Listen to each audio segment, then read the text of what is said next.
Number. Hello. আসসালামু আলাইকুম। ওয়ালাইকুম আসসালাম। কে আপনি? সাদিয়া বলছেন? জি। আমাকে আপনি চিনবেন না, আমি আর কি আপনাকে অনেকদিন ধরে ফেসবুকে ফলো করি। কেন কল করেছেন?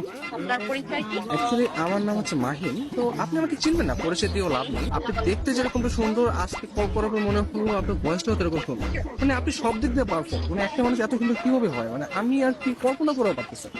ধন্যবাদ আপনাকে। আর কিছু বলবেন? আমি আবার অপরিচিত কারোর সাথে কথা বলি। দেখেন, পৃথিবীর প্রত্যেকটা জিনিসই কিন্তু হঠাৎ করে উঠে। আপনি যে আজকে অপরিচিত বললেন, কালকে পরিচিত হতেও পারে। এখন পরিচিত হতে তার ক্ষতি নেই, তাই না? অবশ্যই। কথা আমি ক্লিয়ারলি শুনতে পাই না, আবার একটু বলবেন?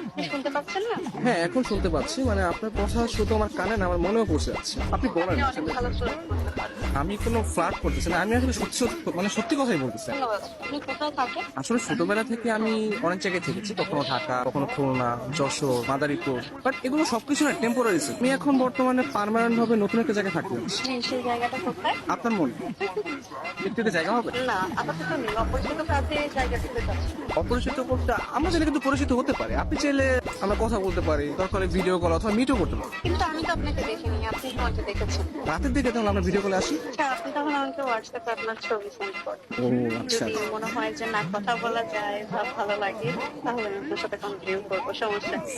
তো আপনি কোন ধরনের ফটো দেখতে যাচ্ছেন?